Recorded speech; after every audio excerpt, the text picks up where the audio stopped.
Graça e paz, amados leitores da Palavra de Deus. E aí, como é que está a jornada bíblica? Estão em dia com a sua leitura, com as suas fichas guia, tá? Que Deus possa abençoar cada vez mais essa jornada.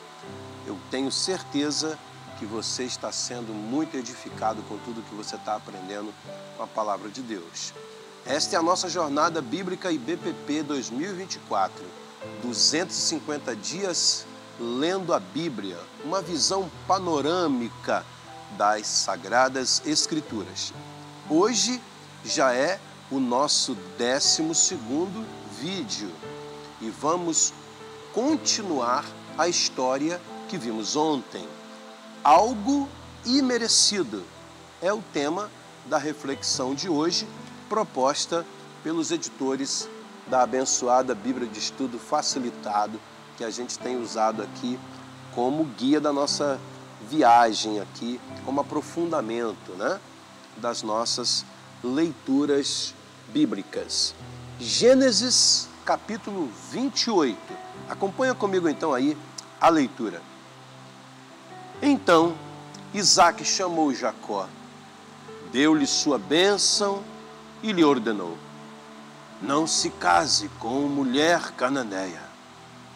Vá a Padã-Arã, à casa de Betuel, seu avô materno, e case-se com uma das filhas de Labão, irmão de sua mãe. Que o Deus Todo-Poderoso o abençoe, meu filho. Faça-o prolífero e multiplique os seus descendentes, para que você se torne uma comunidade de povos. Que ele dê a você e a seus descendentes a bênção de Abraão, para que você tome posse da terra na qual vive como estrangeiro, a terra dada por Deus a Abraão. Então Isaque despediu Jacó, e este foi a Padã-Arã, a Labão, filho do arameu Betuel, irmão de Rebeca, sua mãe e mãe de Esaú. Aqui eu quero fazer uma observação, meus irmãos. Isaque dá essa bênção a Jacó, o despede para ir para Padã-Arã. Ele não se ressente de ter sido enganado pela esposa e pelo filho mais novo. Por que tudo isso? Irmãos, certamente que ao longo desses anos todos, Rebeca já tinha conscientizado Isaque do que Deus tinha dito a ela quando ela ainda estava grávida, que o plano de Deus era com o mais moço. Isaque prefere Esaú, por isso pede que ele prepare a caça primeiro e pretende abençoá-lo, como a gente leu ontem. A lição aqui, meus irmãos, é que quando um pai e mãe têm preferências entre os filhos, e essas preferências vão além do amor, né, materno, paterno, que deve ser justo, isso atrapalha as relações e pode interferir até nos planos de Deus.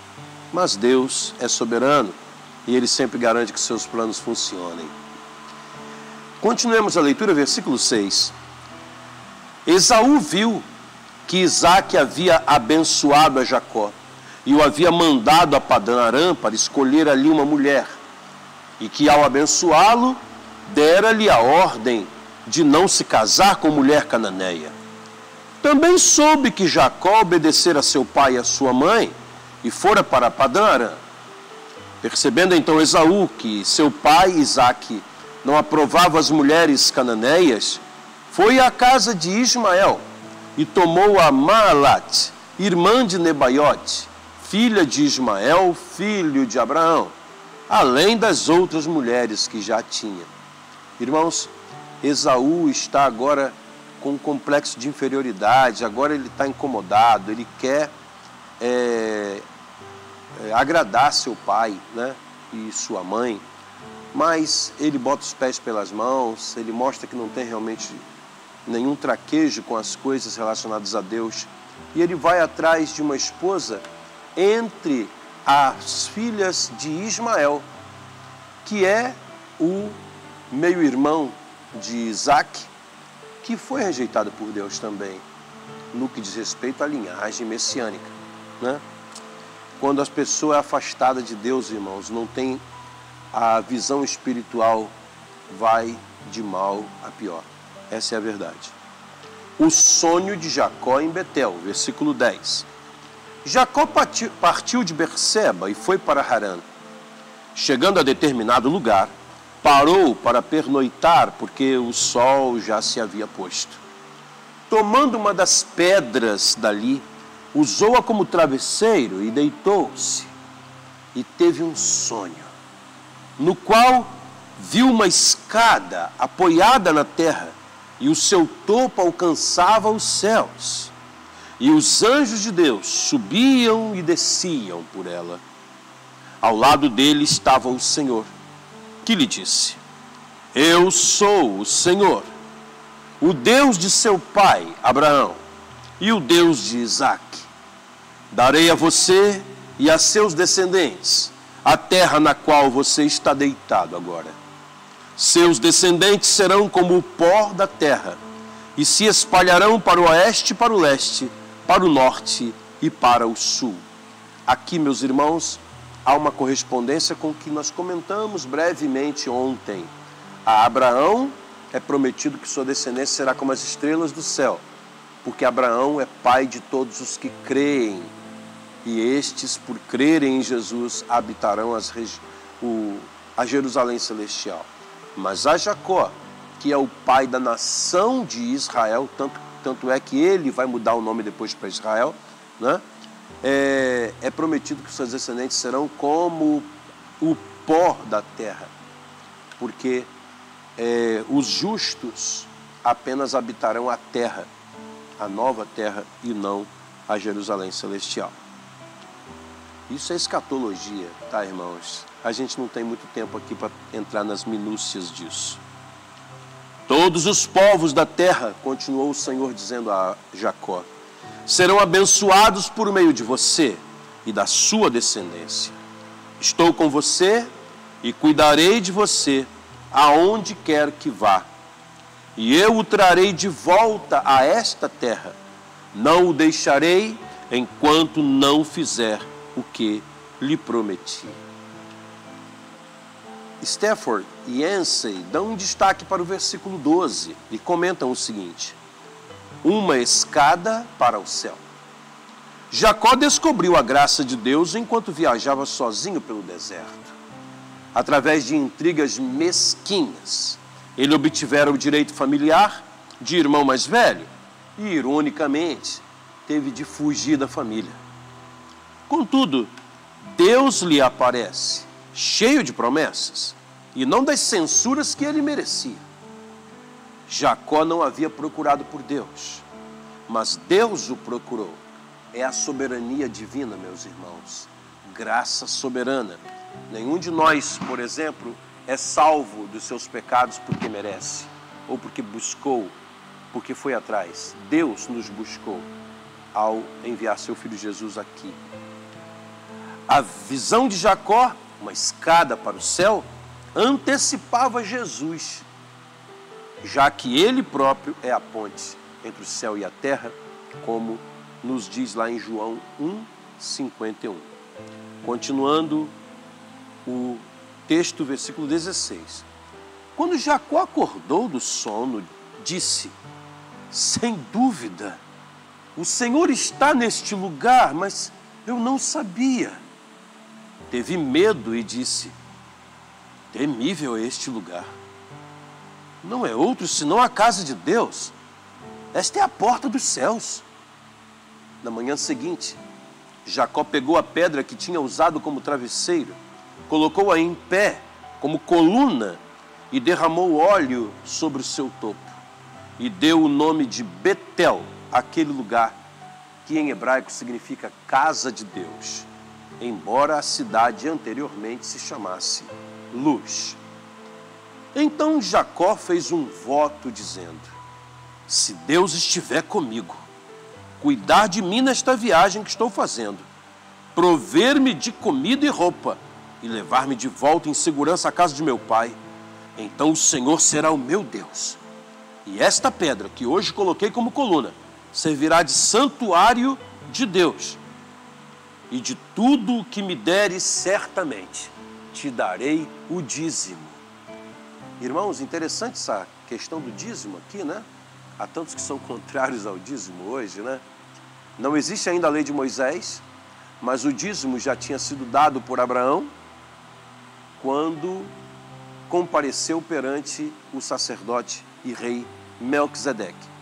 Agora o neto dele, Jacó, faz um juramento perante Deus de que irá dar-lhe o dízimo. O que significa?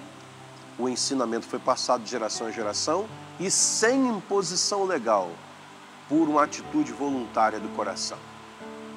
Isso é algo para a gente parar para pensar, né? Temos dois textos de Yancey e Stafford para compartilhar hoje. O primeiro é o perfil de Labão, o sogro de Jacó. Trapaceiro é o título do texto aqui dos dois jornalistas, nossos irmãos. Quão apropriado é o fato de Jacó, que havia enganado seu irmão pelo menos 2 vezes, cair nas mãos de seu tio Labão, um notório trapaceiro. A trapaça devia correr no sangue da família, só pode. Labão era irmão de Rebeca, que havia ajudado seu filho Jacó a enganar o próprio pai. Agora Jacó ia saber como era ter o feitiço voltado contra o feiticeiro.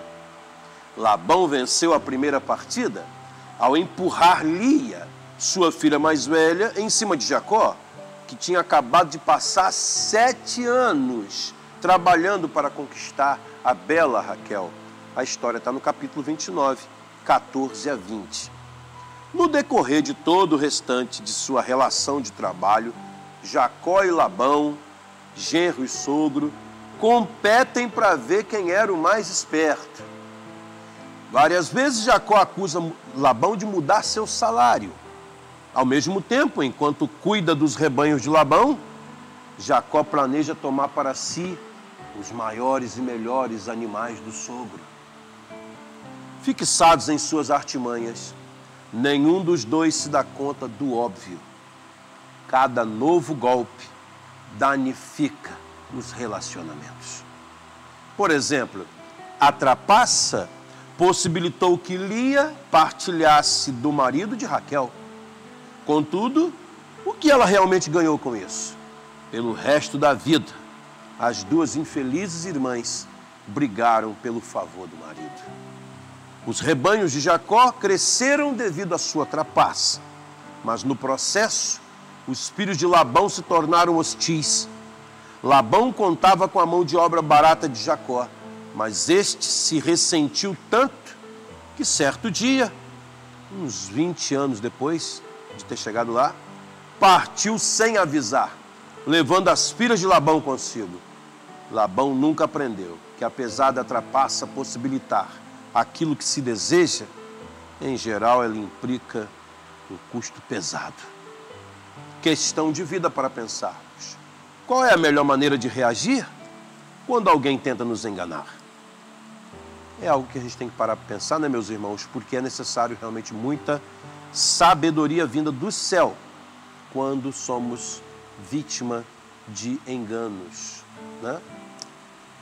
O segundo texto, que é a nossa reflexão para hoje, de Yancey e Stafford, da Bíblia de Estudo Facilitado, tem como título Algo Imerecido. Jacó ganha uma nova identidade. Capítulo 28, versículo 15. Estou com você e cuidarei de você, aonde quer que vá, e eu o trarei de volta a esta terra. O apóstolo Paulo usa Jacó como exemplo da graça de Deus. Por que Deus escolheria um malandro trapaceiro como Jacó para dar prosseguimento a seu plano de criar uma nação santa? Eis a resposta de Deus: terei misericórdia de quem eu quiser ter misericórdia, e terei compaixão de quem eu quiser ter compaixão. Romanos 9, 15. Paulo aprecia muito a palavra graça, que significa favor não merecido, porque ele passou a primeira parte de sua vida lutando contra a vontade de Deus, e ainda assim, Deus o amou. Duas cenas mostram a graça agindo na vida de Jacó, em dois momentos críticos de sua vida. Justamente quando Jacó se vê prestes a perder o ânimo, Deus se encontra pessoalmente com ele. Na primeira vez, conforme este capítulo 28 descreve, Jacó está atravessando um deserto, sozinho, como fugitivo. Depois de trapacear seu irmão para obter o direito de filho mais velho, ele agora foge de Esaú e de suas ameaças de morte. Contudo, Deus lhe aparece com promessas animadoras e não com repreensão. Naquele momento afetuoso, Deus confirma que todas as bênçãos prometidas a Abraão se aplicarão a ele, Jacó, o fugitivo que caiu em desgraça. Como que, pela primeira vez, Jacó reconhece que o Senhor será o seu Deus. Capítulo 28, versículo 21. Ele coloca uma pedra no lugar como um memorial de seu encontro com o Senhor. A luta noturna.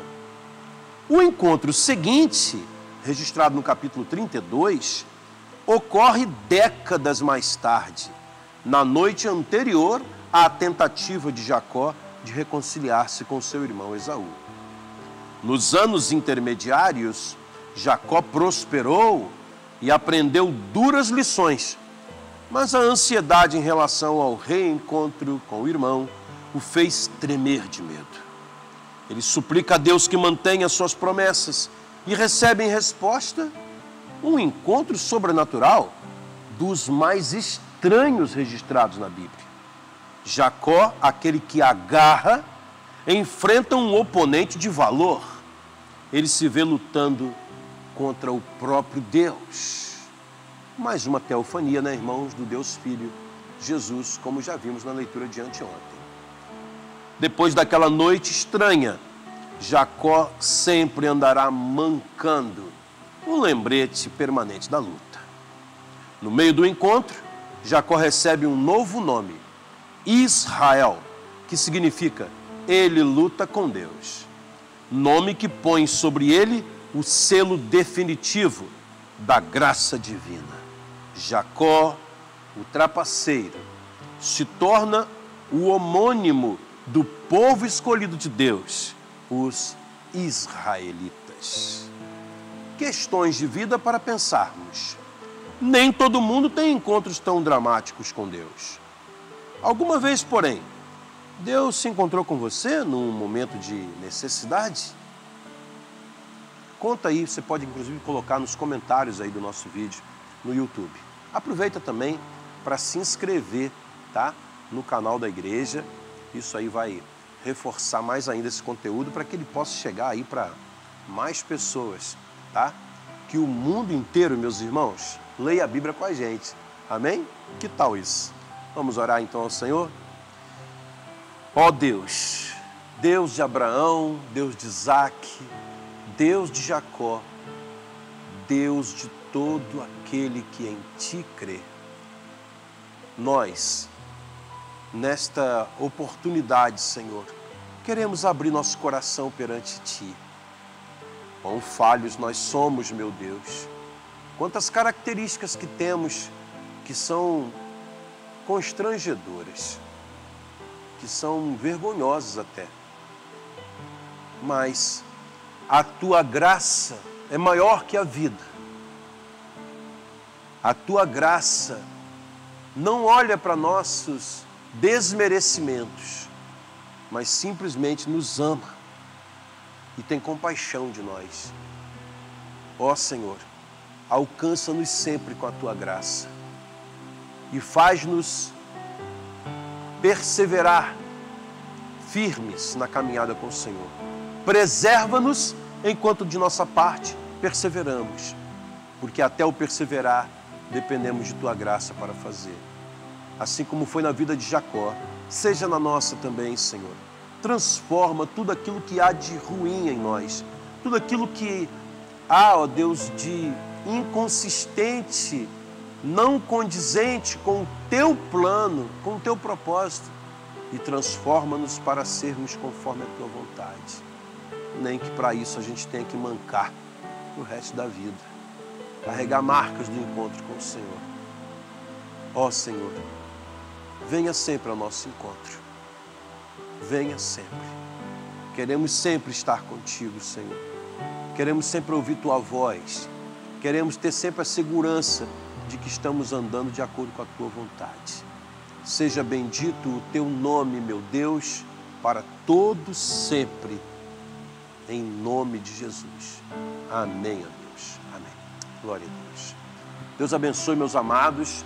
Até a nossa leitura de amanhã, quando vamos começar a palmilhar, talvez uma das histórias mais bonitas de toda a literatura universal, a história do filho de Jacó, José. Brigas familiares é o tema da nossa leitura de amanhã, em Gênesis 37. Fica firme aí na sua leitura, preencha a sua ficha guia, aprenda bastante da palavra de Deus e compartilha, tá? Deus abençoe a vida de todos. Amém.